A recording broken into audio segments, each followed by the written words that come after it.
Good afternoon, everyone. Thank you all for taking the time to attend our briefing. And today, I'm honored to deliver the presentation entitled Inbox Invasion, Exploiting MIME Ambiguities to Evade Email Attachment Detectors. First, as a simple self-introduction, I'm Jiahe Zhang, and I'm currently a second-year Ph.D. student at Network and Information Security Lab of Tsinghua University. My research focus includes network protocol security, internet infrastructure management, and email security. And my previous research findings have been acknowledged by several internet vendors. Now, let's get down to business. In the following talk, I will introduce these aspects. First is the basic conception of email gateway bypass for malicious contents. We divided two detection bypass patterns, namely the malware level detection bypass and the protocol level detection bypass. And in this work, we are primarily focused on protocol level detection bypass. Next, I will introduce how we discover such evasion cases automatically with our tool called MIME. As for real-world evaluation, we have also conducted tests on several popular email products, and we have found many of them are affected. Finally, I will detail the vulnerability categories and show some interesting cases during our real-world test. So as an internet application with a long history, email today still remains one of the most widely used communication methods. But unfortunately, it is also the most common means of launching cyber attacks. Numerous reports have shown that the security threats delivered via email have been steadily increasing over the years, including phishing emails, malware trojans, and so on. So to protect against these threats, email gateways and the content detectors have been widely deployed in email products as a direct countermeasure. It may seem to be a simple and feasible solution, but whether the detector really works well remains questionable. First, let's review the traditional evasion techniques, which may include methods such as obfuscation, encryption, deforming, or packing of the malwares. We summarize these methods as malware-level operations, where the underlying principle is to exploit the defects of the detector itself to avoid being detected. For example, in this figure, we used packing to bypass the detectors that are not able to unpack the files. Such operations on malicious files can be a bit complex sometimes, and meanwhile, an arms race has formed and the detection engines have been gradually improving its performance and get harder and harder to bypass. So instead, our work focuses on another detection evasion approach. Since security product developers tend to focus only on the performance of the detection engine itself, and the consistency between the detection engine and other components, such as email clients, is generally ignored. So we can construct more-formed email message structures to exploit the parsing discrepancies between the detectors and the clients. Thereby, we can bypass the detection. Since this method works by manipulating the email structure, we refer to it as the protocol-level evasion.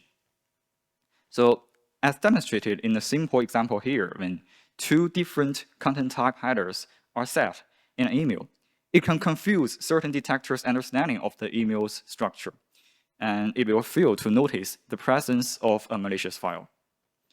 In this way, we exploited parsing ambiguities between email detectors and clients instead of the deficiency of the detector itself to achieve our bypass, and we operated at the protocol level or the email structure level, so-called, instead of the malware level. Now let me better illustrate the protocol level bypass with a simple demo. Here we choose the infamous WannaCry virus as the malicious payload, and we try to send it to Gmail as an attachment.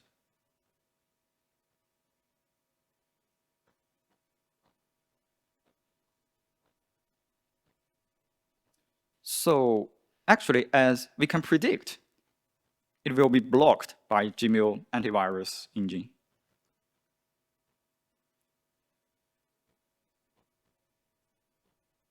But What if we just make a small change to the message here? We add another encoding value, base 64, right, after the original quoted printable. And we send it again.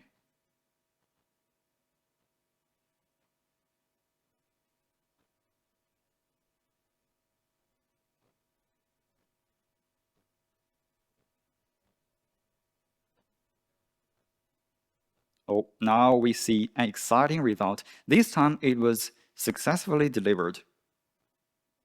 Next, we try to fetch the email with a certain client. For example, here we choose Mozilla Thunderbird. After we download the attachment, we can check if it is exactly the WannaCry payload by simply running it.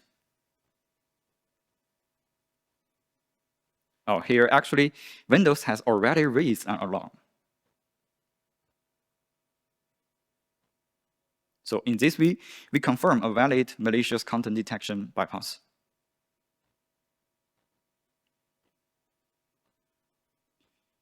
So as you can see from the demo, we explored an attack scenario where the attacker can craft a malformed email to deliver the virus attachment to the victim's inbox without triggering the interception by the detector. And it was achieved because of the parsing ambiguities between the detector and the email client. We emphasize two key characteristics of this attack. Its generalizability means that the attack principle is independent of the malicious content. So theoretically, it can be applied to any payload you want. The other characteristic is feasibility, because the attack only requires manipulation of the email structure, which is much simpler than those techniques like virus obfuscation or packing or encryption and so on.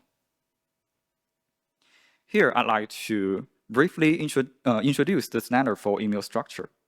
It is called the Multi-Purpose Internet Mail Extension, or MIME for short. It extends the original email format by introducing mechanisms such as data encoding and multi-part entities to allow for the transmission of non-ASCII data, like images, sound, and binary data. As this example shows, the whole email can be divided into the header and the body can contain multiple parts or even multiple layers of nested message entities. However, things may get confusing when the message is not organized exactly according to the formatting specifications. For example, what if we remove the boundary string parameter or the inner part here and reuse the outer boundary as the inner boundary? The fact is, different email components may handle the message differently based on whether they consider the boundary belong to the outer body part or to the inner body part. Notably, the detector of Microsoft Outlook fails to recognize the malicious payload within the inner entity of this figure. So this example demonstrates that the complexity and flexibility of MIME structure actually leave room for parsing ambiguities and further vulnerabilities. So in order to conduct a comprehensive study of these vulnerabilities, we need to address three key questions. First is how to generate samples with both comprehensive exploration space and also basic structural compliance. Second, how can we simplify the test sample set to avoid the ethical issues in large-scale tests on those commercial email services? And finally, how to conduct a systematic product test to reveal such evasion vulnerabilities in the real world. So to address these issues, we have developed a vulnerability mining tool for email parsing ambiguities called MIME Miner. This system addresses each of the previously mentioned issues through 3 execution phases, and the tool is now available on GitHub. The first phase is sample generation. MIME Miner performs automatic sample construction and random mutation based on the RFC syntax rules and semantic specifications, achieving the bulk generation of email samples with malformed structures. The second phase is sample filtering, where we simulated a simple parsing environment based on generic parsing libraries to filter out those overly redundant or severely broken samples. Thus, we can avoid the excessive skill in real-world text. And the last phase is bypass testing. In this phase, we not only tested complete email products, but also conducted combined detection bypass of detector and third-party clients. Now, I will illustrate some key steps in detail. First is the sample construction phase. It is based on the syntax rules and semantic constraints. For the syntax rules, we extracted the ABNF rules from the related RFC documents and built a grammar tree. By expanding the nodes according to the grammar tree, we can obtain a structure tree of the email. For example, for the beginning, a message first contains the header and CRLF pair and the body. Then the header further contains RFC 822 headers and MIME headers. And MIME headers may include content type header and content ID header, and each header has these parameters, and so on, and so on, and so on, iteratively. So in this grammar tree, those non-leaf nodes correspond to different substructures of the email, and each leaf node corresponds to a string in the final content of the email. When all the leaf nodes are connected together in sequence, a complete email is constructed. As for the semantic constraints, it means the control relationships claimed in the MIME standard to be observed between different parts of a complete message. For example, body part should comply with the content type header. That is, multi-part entity consists of several subparts, and image entities consist of an image body. Also, a boundary parameter should be set for the multi-part entities and should apply in the body as defined, and some other similar constraints. So now we have got a legal email sample, and the next step is random mutation. In order to trigger parsing ambiguities, here we applied 3 mutation strategies, namely the string-level mutations, where we perform operations on the leaf nodes of the sample tree and induce modification at the email's string level, like delete or insert or replace certain characters of the message.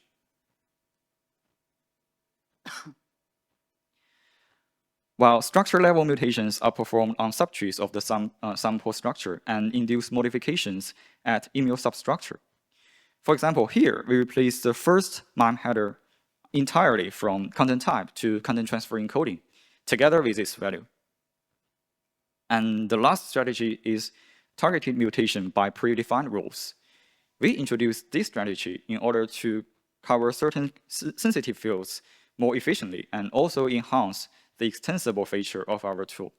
For example, in this figure, we insert a comment structure within the header field. Till now, we have got a batch of automatically generated samples, but unfortunately, they are not suitable for real-world tests yet. That's because the random generation process may result in over-malformed or samples that cannot be parsed at all. And also, the sample quantity can be enormous, and bulk sending may lead email services to blocking our test samples. So here, we introduce a group of popular parsing libraries, and we call it as the parser test set. We use the parser test set to locally simulate actual parsing environments. Here, I will show the general idea of the filtering process. So for each automatically constructed legal email sample, we randomly apply a mutation rule to it. Here, we use the removing a character from the CRLF pair. Then we input the mutated sample to different parsers and check whether there are differences between the output from each parser. If non-empty attachments can be extracted and they are all the same, we consider it did not trigger parsing ambiguities and drop the sample. Otherwise, if differences are detected, we reserve it as a valid sample for further tests. And we also send a mutation rule feedback to guide more targeted mutations, like increasing the weight of applying this mutation rule.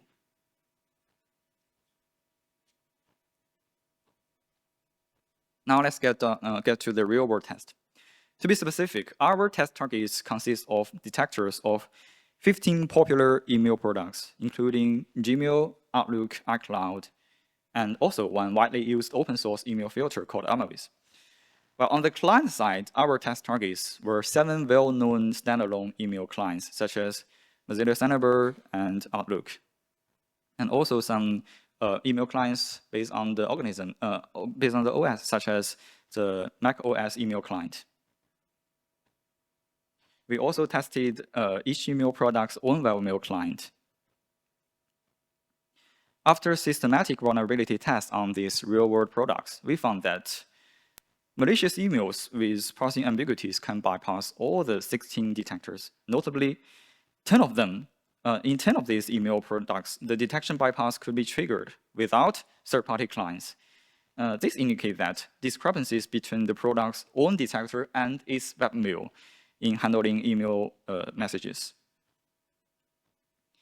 In terms of detector and client combinations, 102 out of the 128 combinations had detection bypass vulnerabilities. In total, we identified 180 effective evasion samples, and we further summarized all the samples into 24 distinct attack vectors, and 19 of them had not been mentioned in previous reports. These methods can be classified into 3 categories based on the principle of the detection bypass. The first category is called confusion over ambiguous header fields. Since certain headers contain the basic properties about the message entity, so if we craft semantic gaps in these headers, we can lead to different parsing results. For example, whether the message is a single part or multi-part entity, the boundary used for the multi-part entities, and whether the data is encoded, and the encoding method used, and so on. The simplest case for this category is just the one we introduced at the beginning, where 2 contradicting content type headers are sent for a single part entity. If the detector chooses the former one, it will end up extracting nothing because there are no boundaries as defined within the body. But clients that use the latter header will get the various content. Although simple enough, this tactic can bypass popular detectors like Gmail and iCloud, and so on. As another example for this category, here we declared the multi-part boundary string with an uncommon form called encoded word. It is defined to be not applicable to the boundary parameter according to RFC 2047. Therefore, many detectors like Yahoo, QQ.com simply recognize the full string as the boundary. So under this circumstance, the virus is treated as part of the text message. However, the only exception we noticed during our test is the email client of Mac OS. It incorrectly supports encoded word in boundary and applied a shorter boundary string. And finally, it extracts the virus attachment. The second category of our protocol level detection bypass is called differences in parsing morphomed MIME structure. In contrast to the previous category, where both the detector and the client can parse certain structure, but just they will get different values. In this category, the detector fails to recognize the morphomed structure, but the client demonstrates some error-tolerant features and will successfully extract the attachment. Let's have a look at this example where we added a null byte, that is 0, within the content type content transfer encoding header. So for many detectors, this byte terminates the parsing of the encoding header, and they recognize no valid encoding. So what it can find is just some encoded virus and is not harmful. But on the contrary, clients like Thunderbird will omit the null byte, and it will successfully decode the body with base 64. For this category, another example is the empty boundary case. Actually, according to RFC 2046, the boundary string should contain at least 1 character. So for detectors including 163, Naver, and Zoho, they do not support empty boundary, but they do not block the email either, so they end up extracting nothing. However, clients like Thunderbird mistakenly recognize the 0 byte boundary, and it will get the virus. The last category is inconsistencies in decoding algorithms. So due to the unclear standard definitions of parsers, or parsers not strictly adhering to the RFC, there are many corner cases causing the detector to obtain incorrect decoding results. For example, according to RFC 2045, characters like dashes or dots in the base64 encoded data should be discarded during the encoding process. However, some detectors like Gmail, Yahoo, and Yandex fail to decode the data while encountering such dashes or dots. That will lead them to a bypass vulnerability. But for those clients that comply with RFC standard, they will omit the junk characters and successfully decode the virus payload. Our last case. As another example for the quoted print ball encoding scheme, the soft line break mechanism is used to split some long data without line breaks into some multiple lines for transmission. It was realized by adding equal signs before the line breaks, namely CRLF pair. In this example shown in this figure, we added additional spaces between the soft line break symbol and the line break CRLF. So we disrupted the original form of the soft line break and we violated the specification, which says that there should be no spaces preceding line breaks, and such spaces should be discarded. In our test, we found certain detectors did not discard such spaces, and therefore extracted split virus segmentations. But standard compliant clients like Outlook and EM client will act as regulation, and they will get the virus. We have made our effort to provide responsible disclosure to the affected products.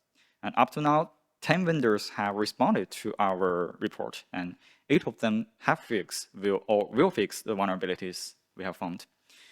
We have also received bug bounties for over $2,000 in total, and as well as the CVE number assigned to our vulnerability. So, reviewing the principles behind such vulnerabilities, we consider there are 3 main practical reasons. First is the vendor's trade-off between the product usability and security, as can be seen in many other similar security issues. The second is the incomplete standard specifications for some corner cases, because email structure has its complexity, and it is indeed difficult for the RFC authors to cover all the expected and unexpected abnormal situations and also arrange the correct handle guidance for each of them. Third is the overly formalized definitions of the standards. Here I will show you part of an RFC document. I'm afraid it is unlikely for the programmers to implement a product based on such a troublesome specification. So this shows the gap between the standard and the implementation. As for the mitigation strategies, our first suggestion is stricter input inspection and discarding abnormal content as the entry point. Second, we recommend using clients that are paired with the email product itself to avoid unnecessary parsing discrepancies. Additionally, integrating a parsing component before invoking third-party detectors can also be a solution. And finally, the existing email standards should be updated to better accommodate more advanced transmission environments. For example, in today's mail systems, like the figure shown here, it is widely supported of the 8-bit transmission. So data encoding may not be a necessary step, and omitting this step may reduce the parsing discrepancies. To sum up, we performed the first systematic study of email malware invasion vulnerabilities based on parsing ambiguities. We developed a novel testing tool called MIME to effectively discover such protocol-level vulnerabilities. And based on the tool, we conducted real-world evaluation on popular email products and discovered 19 new bypass methods. We have also made responsible disclosure to help improve the email gateway security environment. So that is the end of my presentation. Thanks for your listening. I welcome any discussion or questions on our research, and I'd also be happy if you could contact me for further communications.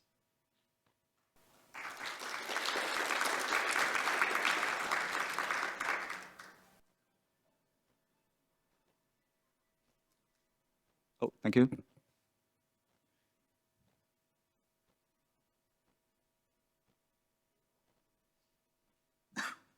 Now it's working. Sorry. Thank you very much. Very interesting talk. I have a question regarding your slide where you had discussion. So you say the problem comes from incomplete specification in the RFC, which I certainly agree with.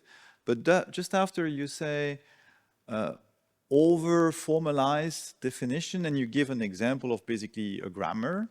Yes. So why are you saying that this grammar is a bad thing? I mean, isn't that exactly what we need? And if the RFC was complete, and that if all the cases were defined by means of such a grammar, that would be trivial for implementers to use that grammar as it is, and maybe they should learn about Lex and Jiahe and just use that, right? So why is that a problem? It's a good idea what you have said, but actually, I don't say the detailed specification is a bad thing. Actually, it is necessary. But the fact is, the programmers always fails to just comply with those specifications as it said, because this form is to some extent very hard to observe when you develop a product. So what I want to say is detailed specification is necessary, but the over-formalization is sometimes hard for the product developers. But if, let's say, if the RFC was coming, and some of them was coming with a specific compliance test suite, wouldn't that solve the problem? Actually, during our test, as I have mentioned, we found 118 effective bypass samples. And I can't remember the exact figure, but as far as I can get it, about 60% comes from the failure to comply with the specification. But there are another 40% of the vulnerabilities come from the incomplete specification of the RFCs. Yes. There are still about 40% of that. Have you reached out to IETF to improve the RFCs? Pardon? Have you reached out to the IETF to enrich and fix the IETF? Actually, we are trying to achieve such a campaign, and we are also considering from what details can we better improve those specifications. The primary question is more form situations is just too detailed, and it is hard to cover each of them. So it may be a long-term campaign. Thank you. Thank you for your question.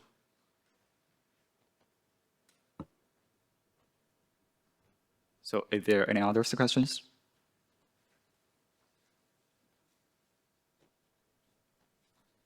Okay, if no other questions needed, our talk is stopped here. Thanks again for your listening.